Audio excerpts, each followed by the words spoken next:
नमस्कार दोस्तों, 11:41 हुए हैं और आपको बता दें कि आज हम उसी जगह पर मौजूद हैं जहां कल भगदड़ मची थी। और हमारे पीछे आप देख सकते हैं कि जो भगदड़ के शिकार हुए हैं उनके कपड़े हैं, बैग हैं, जूते हैं, यहाँ सब कुछ पड़े हैं। आप तस्वीर में देख सकते हैं कि ट्राली जो ट्रैक्टर ट्राली से अभी कुछ सफाई कर्मी कुछ कपड़ों को लेकर गए, उनके बैग को लेकर गए, लेकिन इतनी ज़्यादा संख्या में यहाँ पर बैग और कपड़े मौजूद हैं।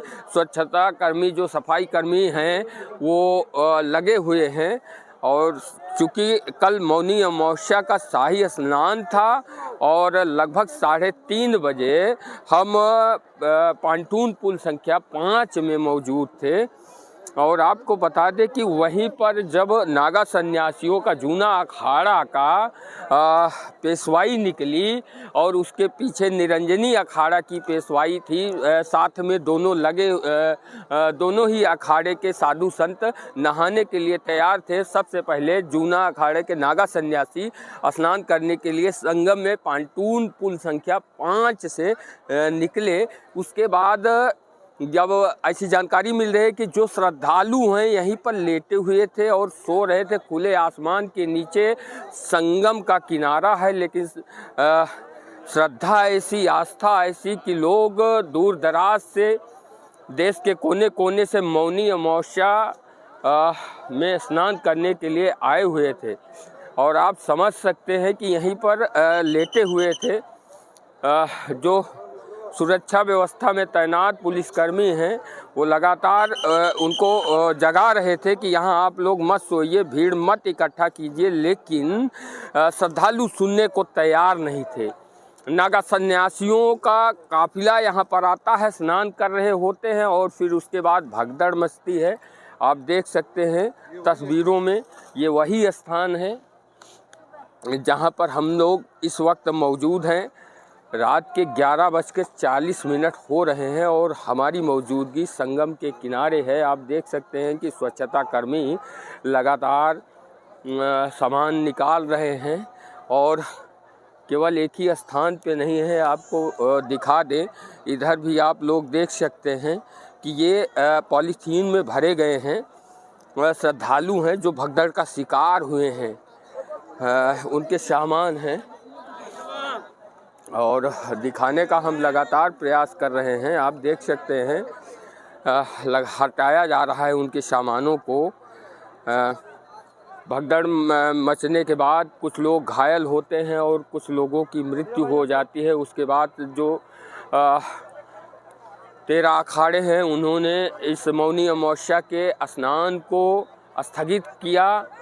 कुछ साधु संतों ने गंगा जी में और यमुना जी में स्नान किया, लेकिन मौनी अमावस्या का जो उत्साह, जिस उत्साह के साथ श्रद्धालु देश के कोने कोने से, विदेश से भी यहाँ पर आए हुए थे, कहीं न कहीं उत्साह फीका पड़ा। और उत्तर प्रदेश सरकार की जो व्यवस्था थी, चाक चौबंद सुरक्षा की जो दावे किए जा रहे थे, कहीं न कहीं उसमें उस दावे में सेंध लगते हुए दिखाई पड़ी। आप देख सकते हैं कि ये मफरल है। सुरक्षा कर्मी लगातार जो यहाँ पर सफाई कर्मी हैं इनको पॉलीथीनों में भर रहे हैं और यहाँ से हटाया जा रहा है। लेकिन श्रद्धालुओं के कपड़े और जूते इतनी ज़्यादा संख्या में है कि उसको हटाया नहीं जा सका। जी, कुछ लोग मिले हैं। क्या नाम है? शुभम सिंह। कहाँ से? हम उन्नाव से। उन्नाव से। स्नान हो गया? जी, स्नान हो गया। मौनी अमावस्या पे आप लोग आए हैं, मतलब कल मौनी अमावस्या थी, भगदड़ यहाँ पर मच गई। आप देख सकते हैं कि सामान यहाँ फैला है। आप लोग स्नान किए? जी, स्नान कर चुके हैं। क्या कहना चाहेंगे? नहीं, बहुत अच्छा था। अभी भीड़ उतनी है नहीं जी। और मतलब हम यही कहना चाहेंगे कि आप आए, आराम से स्नान करें, धक्का मुक्की ना करें और आराम से दर्शन करके अपने अपने घर जाएं। चलिए ठीक, क्योंकि संगम का किनारा है, स्नान हो रहा है, उधर हम कैमरे का एंगल नहीं करना चाहते। हम आपको केवल दिखाना चाहते हैं कि कल जिस तरह से भगदड़ मची और सामान आप देख सकते हैं श्रद्धालुओं के हैं, देश विदेश से लोग संगम स्नान करने के लिए आए थे। लोगों की ऐसी आस्था थी कि संगम में ही स्नान करेंगे, जबकि प्रशासन लगातार माइक के द्वारा अपील कर रहा था कि आप लोग जहां पर हैं, जिस जगह पर हैं, जिस घाट पे हैं, वहीं पर स्नान करें, एक जगह एकत्रित ना हो, भीड़ ना लगाएं।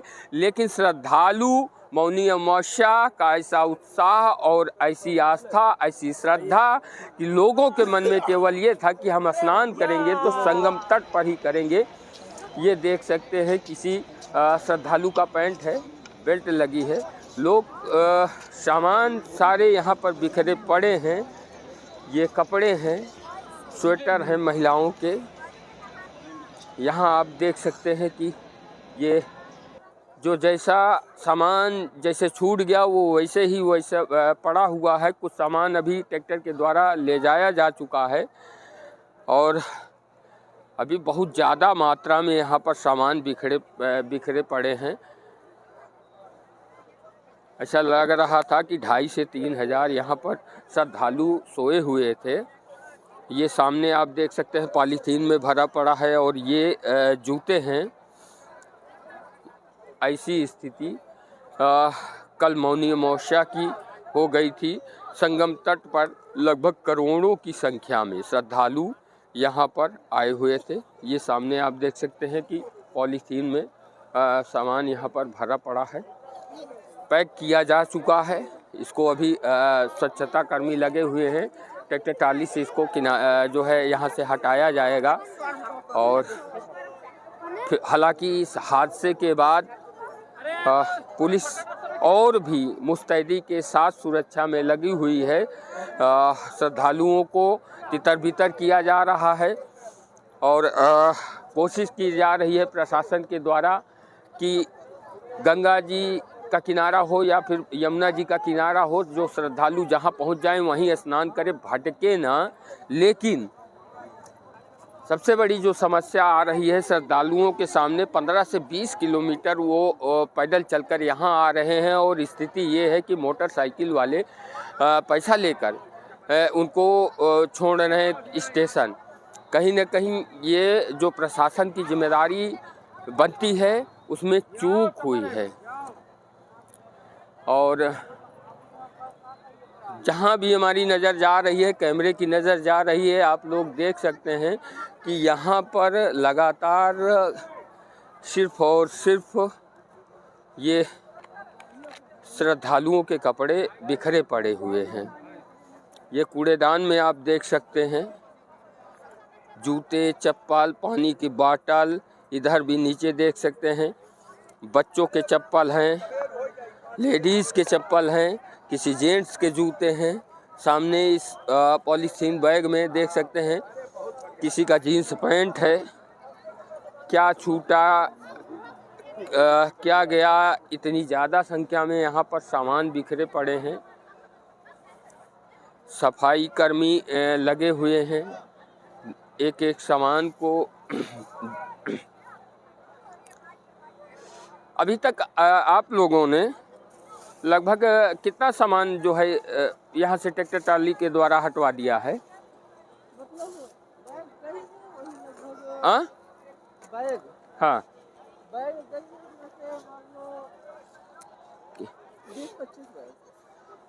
20-25 ट्राली। नहीं, 20-25 बैग।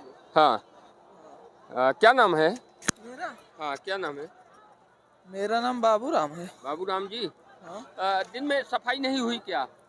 दिन में सफाई, भीड़ थी तो सफाई कहाँ से होगी? भीड़ थी। हाँ, भीड़ की वजह से सफाई नहीं हो पाई। हाँ। बाबूराम जी हैं। सामान यहाँ से हटाया जा रहा है। जो श्रद्धालु हादसे का शिकार हुए उनके सामानों को हटाया जा रहा है।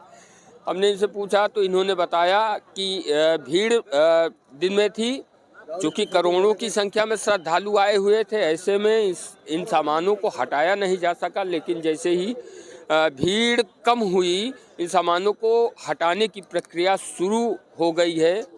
चूँकि अभी भी संगम तट पर श्रद्धालु आए हुए हैं और स्नान कर रहे हैं। क्या नाम है? याचम साई कृष्णा। स्नान हुआ? हो गया भाई। हो गया आपका? हो गया हो गया। हो गया। चलिए, कब आए आप लोग? हम बिफोर लास्ट डे आया, directly we went for to क्या बोलते हैं हम पहले अयोध्या गए, उसके बाद वाराणसी गए। वाराणसी से जब रोड रहे ना पूरे NH-19 पूरा ब्लॉक कर दिए। उसके बाद क्या करे हम, पूरे गली के रास्ते रहते हैं ना, गांव के रास्ते से सीधा इधर तक आ गए। 20 किलोमीटर के पहले रोक दिया हमको, उधर से पैदल में आ रहे, बीच में 100 रुपए दे के गाड़ी पे छिड़ गए। उसके बाद फिर 20 किलोमीटर से? हाँ 20 किलोमीटर से पहले आप सबको। चलिए, कहाँ से आए हैं? हैदराबाद से। सबको बोलो जय श्री राम, हर हर महादेव, शंकरा। इनके उत्साह को आप लोग देख सकते हैं, किस तरह से उत्साह है।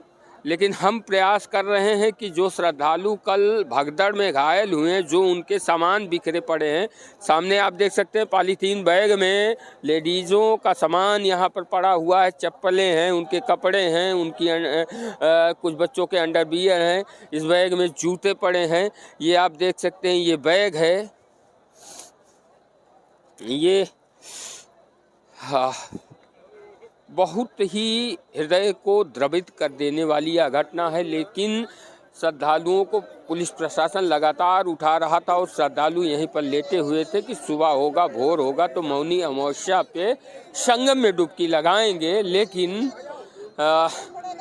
उनको भी नहीं एहसास था कि भगदड़ मचेगी और सब कुछ खत्म हो जाएगा। अपने परिवार के लिए एक अच्छी सोच के साथ मौनी अमावस्या को स्नान करने के लिए यहाँ पर आए हुए थे। लेकिन आप देख सकते हैं कि उन लोगों को यकीन नहीं था, विश्वास नहीं था कि इस तरह का हादसा हो जाएगा। जो लोग, उनके घर के लोग उनके घर में इंतज़ार कर रहे होंगे और जब हादसे की जानकारी हुई होगी तो उनके दिल पर क्या बीती होगी। ये बिखरे हुए कपड़े बता रहे हैं। इन कपड़ों को देखकर आप अंदाज़ा लगाया जा सकता है कि उन परिवारों पर क्या बीत रही होगी जिनके गार्जियन हों या बच्चे हों, संगम स्नान करने के लिए मौनी अमावस्या को यहाँ पर आए हुए थे। हम इन कपड़ों को, बिखरे हुए सामानों को देखकर मेरा मन खुद द्रवित हो रहा है। और हम भी कल सारी रात जगे थे, आज भी रात के 12 बज रहे हैं और जग रहे हैं। अभी भी लगातार नींद नहीं आई है सारा दिन, क्योंकि हम गंगा के उस पार थे, पांटून संख्या पुल 5 पे, और उधर से ही जो पेशवाई निकलनी थी, हम उधर कवर कर रहे थे। हमने सोचा था कि इन्हीं साधु सन्यासियों के साथ हम भी संगम तट पर चले जाएंगे, लेकिन भीड़ इतनी ज़्यादा हो गई थी कि हमारी हिम्मत नहीं हो पाई। जिधर भी आपकी नज़र जाएगी केवल बिखरे हुए कपड़े, काले बैग नज़र आएंगे। ये काले बैग उन श्रद्धालुओं के कपड़ों से, उन श्रद्धालुओं के सामान से भरे पड़े हैं। बहुत से ऐसे सामान अभी यहाँ पर बिखरे पड़े हैं। सोच सकते हैं महाकुंभ जिस तरह से प्रचार किया गया 144 वर्ष बाद, कहीं न कहीं प्रशासन द्वारा, अभी भी आप सामने स्क्रीन पर देख सकते हैं कि श्रद्धालु, आज मौनी अमावस्या बीत चुकी है, दूसरा दिन है, लेकिन अभी भी यहाँ जी भागते हुए जा रहे हैं संगम स्नान करने के लिए। इनको धैर्य रखना चाहिए कि जब हम संगम पे आ चुके हैं तो कुछ देर ही सही लेकिन स्नान कर ही लेंगे। लेकिन जल्दबाजी है जैसे लग रहा है, ट्रेन छूट जाएगी। आप सामने तस्वीर में देख लें, देख सकते हैं ये कंडीशन है। थोड़ा सा धैर्य रखना चाहिए। और संगम में अभी भी भारी संख्या में लोग यहाँ पर मौजूद हैं। रात के 12 बज रहे हैं लेकिन लोग डुबकी लगा रहे हैं। ठंडी इतनी ज़्यादा है लेकिन लोग डुबकी लगाने से पीछे नहीं छूट रहे हैं। तस्वीरों के माध्यम से हम घूम घूम कर आप लोगों को दिखाने का प्रयास कर रहे हैं कि जो हादसा हुआ और जिस तरह से प्रशासन अंदाज़ा लगा सकते हैं कि कितने श्रद्धालु इस भगदड़ का शिकार हुए हैं। ये टूटे हुए बोर्ड हैं, यहीं पर जो है श्रद्धालु सो रहे थे और उसके बाद फिर भगदड़ मचती है, हादसा हो जाता है। अब आप लोग क्या सोचते हैं कि कमी कहाँ हुई, प्रशासन से चूक हुई, श्रद्धालुओं को यहाँ जो भारी मात्रा में ठहरने दिया गया, उनको लेटने दिया गया, या फिर श्रद्धालुओं ने खुद चूक की? आप लोग अपनी राय कमेंट बॉक्स में कमेंट कर जरूर बताएं।